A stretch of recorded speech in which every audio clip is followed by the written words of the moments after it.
hari Kamis bisa ketemu di kantor. Kenapa, Mbak? Itu saya ada masalah.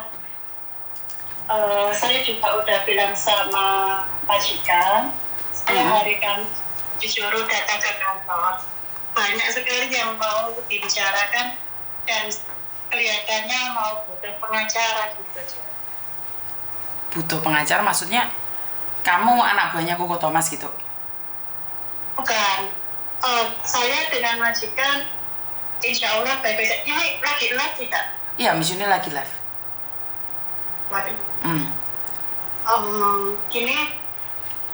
Tentang apa sih? Tentang apa sih kalau boleh tahu? Oke, ini yang urgent saja ya. Saya pindah di majikan ini baru dapat 1,5 tahun. Terus? Dan masuk majikan ini ibu saya meninggal dunia. Inilah. Terus habis itu ibu saya masuk majikan ini seminggu ibu saya meninggal. Dan saya sebelumnya kerja di satu kota, intinya Hong Kong. Saya tidak mau menyebutkan ketika live karena banyak saudara dari suami saya yang mau menjatuhkan saya, intinya seperti itu. Tapi saya tidak mau membahas, makanya saya mau hari Kamis mau datang ke kantor.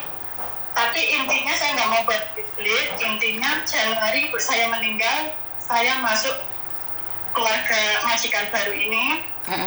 Dan bulan 6 mbak saya kan selama saya kerja sebelum majikan ini, waktu corona mbak kandung saya 2 meninggal dunia. Dan saya masuk majikan ini, ibu saya meninggal, jadi saya 1 tahun kehilangan 3 minggu. Mbak saya dan ibu. Dan terus bulan Juli, antara Juli itu habis 1000 harinya mbak saya kandung, itu mas ipar saya minta bagian tanah yang haknya mbak kandung saya. Dan saya memberi perwakilan kepada suami dan mas kandung saya untuk ngurusin yang sesuai harga tanah sama yang saya berikan, karena saya punya bukti semuanya bahwasanya ada persyaratannya ini di pinggir jalan raya. Sedangkan saya juga sebelum ada transaksi itu semua yang meminta mas ipar saya itu meminta cek lokasi dulu. Intinya seperti itu. Udah ada cek lokasi, beliau udah tahu dan akhirnya udah tanda tangan atas namanya itu mas ipar. Pada kenyataannya saya di PHP. Jadi saya mau bangun rumah ini sekarang ini kan ibaratnya ngambang, dan suami saya ibaratnya di rumah itu juga ngambang. Minta tanah, udah dibayar tanah, dan antara suami sama mas kandung kan maunya kekeluargaan, udah diberikan atas namanya mas ipar juga. Tapi kenyataannya diminta sertifikatnya biar jadi hak saya, intinya kan seperti itu, tapi kenyataannya di PHP. Ibaratnya seperti itu. Kalau emang punya besar ataupun ini ibaratnya dibelit-belit kurang apa, intinya kan kayak gitu. Tapi ini sudah sesuai prosedur. Intinya harga rumahnya saya tanya sama perangkat desa cuma 60 juta. Dan saya belikan tanah ini 70 juta. Saya sudah melebihi. Ibaratnya sudah sesuai tempatnya seperti itu. Apa yang jadi persyaratannya itu, karena saya kepingin anak dan suami saya nggak numpang hidup gitu loh. Maksudnya gini, saya di sini kalau mau cerita itu bakal nangis. Dia itu Mas Iqbal, saya bercerita masalah Mas Iqbal. Dia itu sebenarnya itu numpang hidup sama ibu saya, ibu almarhum saya. Dia beserta istrinya tinggal bersama ibu saya. Dan saya anak bungsu, saya sudah membayar 75% rumah ibu saya. Terus? Dan di rumah ibu saya itu, saya katanya kalau anak bungsu kan kesayangan orang tua, tapi saya mengalah demi keluarga karena saya posisinya selalu di luar negeri.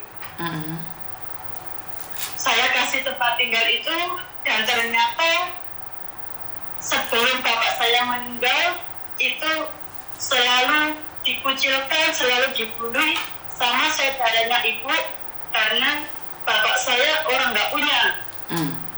Dan saya sebagai anak bungsu melihat orang tua saya diperlakukan seperti itu, saya langsung pergi ke Singapura 4 tahun. Saya merenovasi rumah, saya membayar tanah itu, ibaratnya utangnya ibu saya bayar. Dan itu bapak saya masih dibully bahwasanya sombong, sekarang kaya Pak Ibu.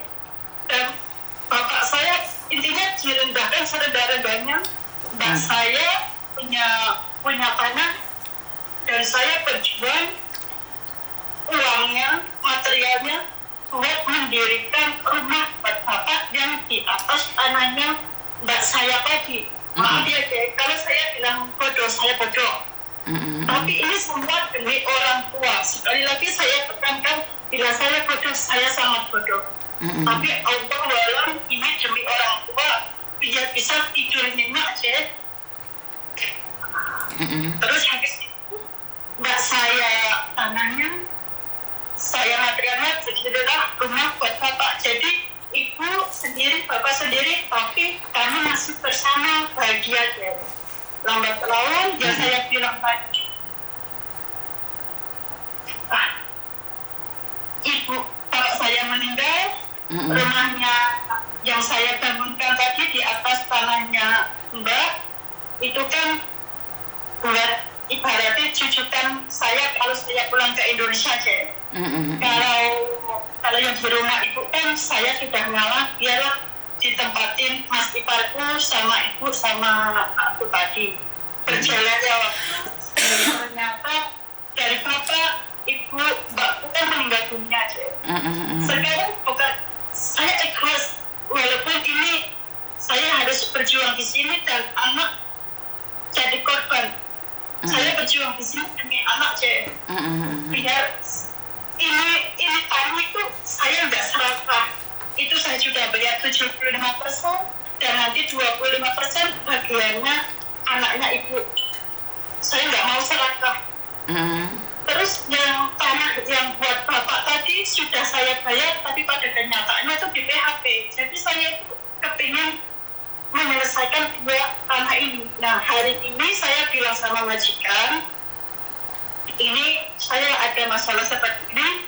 Saya bulan 11, saya di sana habis bulan 12 tanggal antara 9-10. Ini kamu mau memperpanjang atau tidak? Kalau seandainya nggak mau memperpanjang, saya nggak mau cerita ibaratnya. Kalau mau memperpanjang, saya ada masalah pribadi yang seperti ini, kadang kayak gitu. Terus habis itu majikan malah ngasih solusi. Ini saya mau ke kantornya Miss Yuni, ini alamatnya. Oh iya itu bagus. Hari apa? Hari Kamis kan majikan bahkan ke panti jompo. Kamu kesempatan bisa ngobrol ke sana, diskus dulu. Kalau seandainya udah penjelasannya udah pas, kamu mendapatkan lawyer dan kamu mau minta pulang cuti dulu, kamu bisa saya ikut musyawarahkan sama saudaraku karena ini juga penting karena mas iparmu ini udah kelihatan nggak bagus. Ini harus cepat-cepat diurusin karena kami sudah membayarnya. Saya kan sudah ngasih tahu apa ada hanya jujur apa adanya deh. Oke.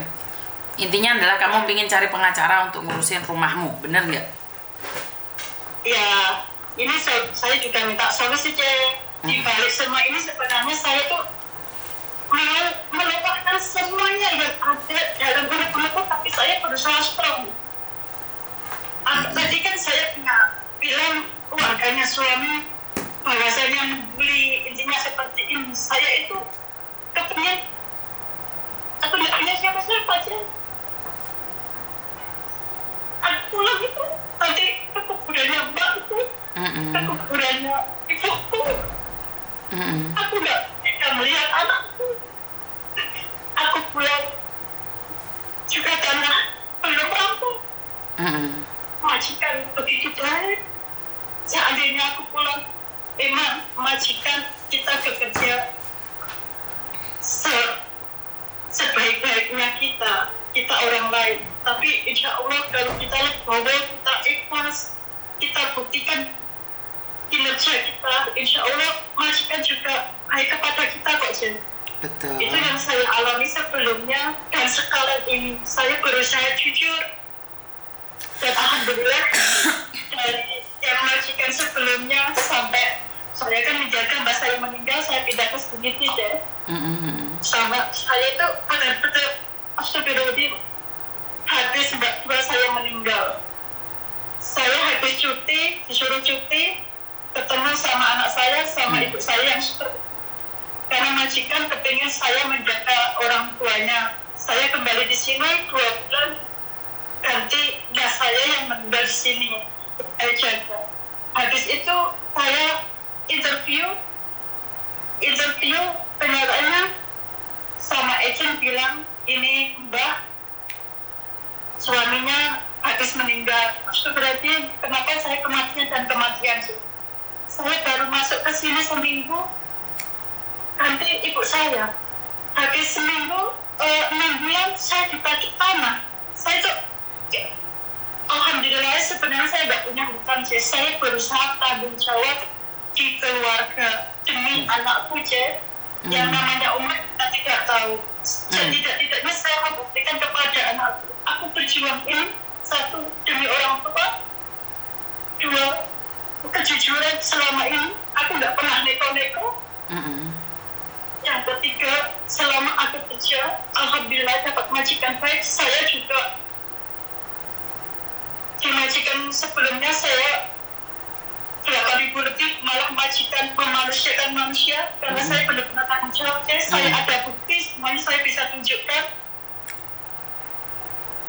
Saya pindah di sini, saya juga alhamdulillah gaji 7.000 Saya berusaha tanggung jawab. Saya bisa ibaratnya hari Kamis saya ketemu Miss Yuni, tapi saya tidak mau.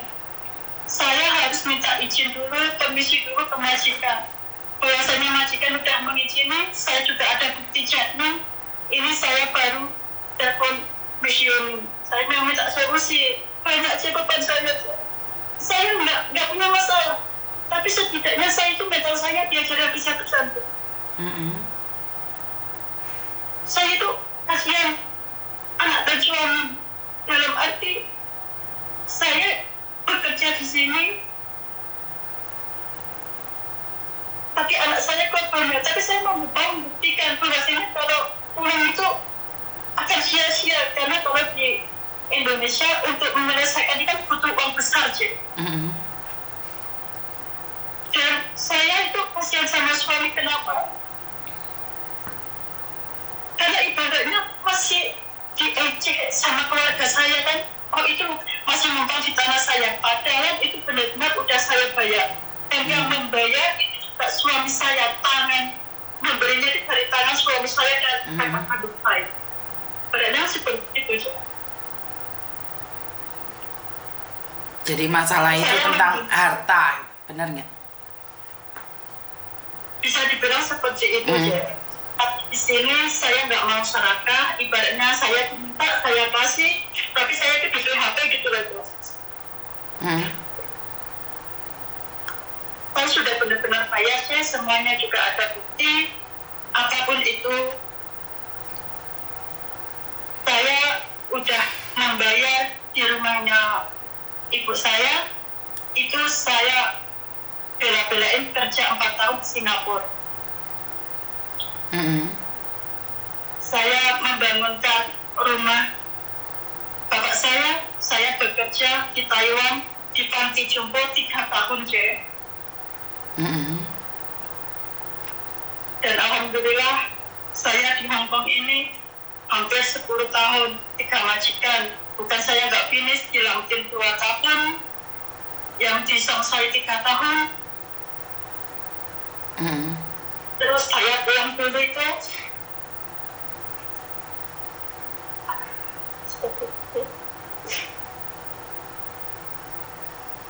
di Sayingpung jaga anak 2 tahun. Dan sekarang ini, Je. Oke, intinya adalah tentang harta juga yang membuat sampean tertekan. Benar nggak? Iya, Je. Ya udah, nggak apa-apa. Kamu butuh pengacara kan? Saya tadi telepon sama Mas Kandung, sama suami, setidaknya sebelum cuti, persiapan dulu, majikan juga gitu. Makanya tak kasih nomornya pengacara saja, sampean coba ngobrol tentang ini. Ya. Oh iya, Je. Ya. Terima kasih banyak. Bilang aja disuruh Miss Yuni ya. Sebentar ya, tak kasih nomor. Ce, hari Kamis bisa ketemu? Bisa, tapi agak sore, jam-jam segini aja, Mbak. Kamis. Waduh, nggak bisa. Kepagian, sampean pagi nggak bisa, soalnya live, Mbak. Aku pagi live. Saya jauh, si Taiwan. Si Saiwan. Jam berapa sampean ke sini? Jam 12-an. Setidaknya Mbah keluar, saya segera keluar, soalnya Mbah pulangnya sekitar jam 3:30. Lah ya berarti jam 12-an bisa dong. Iya. Ya wes jam 12-an enggak apa-apa. Jam 12-an. Ya. Tapi sebenarnya sampean nggak perlu ngobrol sama saya sih. Sampean hanya butuh pengacara. Sebenarnya sampean tak kasih nomornya ini orang ini, tim kuasa hukum saya yang ada di Indonesia, kamu ngobrol sama dia. Bukan, Ce. Saya mau sharing sedikit tentang banyak alasan. Nanti ibaratnya. Iya, soalnya gini loh, Mbak. Saya secara pribadi nih sharing mau, tapi itu kenapa sih di live kan? Itu satu, sebagai bukti bahwa apa yang saya katakan itu tidak mengada-ngada. Kedua, itu sebagai pelajaran orang lain. Nah, sampean kalau ngomong secara pribadi, itu takutnya salah paham. Saya takutnya ada fitnah di antara kita.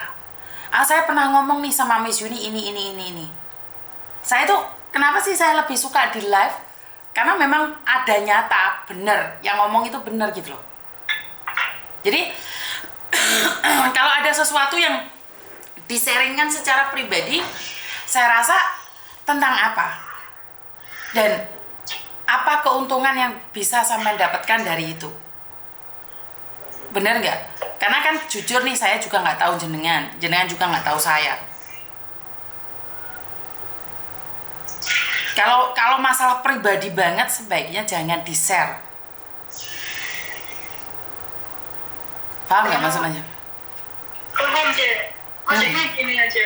Saya tuh mau curhat itu, di balik ini kan ceritanya nanti kan suami saya kan sudah saya bilangnya kalau soal labnya Miss Yuni ini kan, kalau saya membahas di sini itu ibaratnya saya jatuhnya itu akan memperkeruh suasana, dan juga saya itu seperti memojokkan keluarganya itu. Padahal kalau ini saya bilang itu benar-benar saya itu sebagai saudara ipar atau apapun itu, saya itu nggak dihargai. Masa suami saya kode pernikahan, tapi suami saya diupload di Facebooknya sama saudaranya sendiri. Makanya dari itu saya satu hal, jika itu adalah sebuah rahasia, ya udah simpan rahasia itu jangan ceritakan pada siapapun. Tapi saat kamu sudah ingin menceritakan, berarti kamu sudah tahu konsekuensinya, sayang. Ngerti nggak? Jika itu adalah sebuah rahasia, jangan kau ceritakan. Nanti akan timbulnya fitnah. Dan Miss Yuni tuh paling nggak mau, katanya Miss Yuni tuh menyebarkan aib. Paham nggak maksud saya? Iya, gue. Jadi kalau kamu rasa itu adalah rahasia, jangan beritahu sama Miss Yuni. Miss Yuni tidak ingin tahu rahasiamu kok. Tapi Miss Yuni juga tidak ingin menjadi saksi bisu. Ternyata kamu cerita itu cuma play victim. Kan kita nggak tahu juga apa yang kamu ceritakan benar atau salah. Benar nggak? Kalau soal benar enggaknya kan, ibaratnya kan saya punya bukti semuanya gitu aja. Lah iya sayang, maksud saya adalah kenapa harus dirahasiakan? Kamu kan sudah mengungkapkan semua tentang harta gono gini, tentang kesedihanmu, bapak ibumu meninggal, kakak-kakakmu meninggal, dan sekarang yang dibutuhkan adalah harta mau dibagi dengan suaminya. Ya kan saya tadi sudah bilang kalau masalah harta gono gini atau apapun, saya tidak ada solusi nih. Saya adanya pengacara. Nah sudah tak kasihkan. Pengacara pasti bayar, tapi saya yakin tidak semahal pengacara-pengacara di luar sana. Karena itu saya sudah ngasih nih. Terus apa lagi yang ingin sampean bicarakan bersama saya?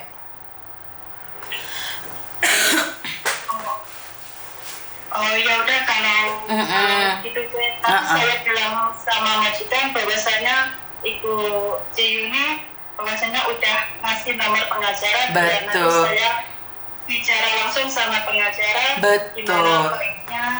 Gitu. Betul. Jadi kamu nggak usah keluar, nggak apa-apa. Kan sudah selesai masalahnya. Benar nggak? Iya, deh. Jadi nggak usah buang-buang waktu. Rumahmu jauh lagi. Iya kan? Iya. Ya udah, tenang gitu lah gitu. Ya wes. Gak usah mikir sing aneh-aneh sayang. Terima kasih banyak ya. Ya, bye-bye. Oke teman-teman, Anda ingin bercerita tentang rahasia keluarga kalian pada saya, nggak perlu. Saya tidak ingin orang terus mencerca saya dengan mengatakan bahwa saya itu membongkar aib orang lain ataupun saya menyakiti kalian. Jadi banyak sekali sudah di luar sana yang menganggap saya itu membongkar aib orang. Jadi jangan. Kalau bisa masalah percintaan, masalah harta, masalah apapun jangan diceritakan sama saya. Karena itu akan menjadikan pelajaran publik buat semua teman-teman kita. Ya kalau suami kita itu selalu mementingkan harta, itu akan berakibat seperti ini. Kalau kita selalu mementingkan harta, kita akan kehilangan keluarga. Itu sebagai pelajaran. Tapi jika kalian rasa di dalam cerita kalian itu adalah aib, sebaiknya diturunkan, jangan telepon saya. Saya sudah wanti-wanti masalah hutang, masalah cinta, jangan telepon saya. Karena bagaimanapun juga saya ada limitnya. Jadi tolong ya teman-teman ya. Mohon dimengerti juga.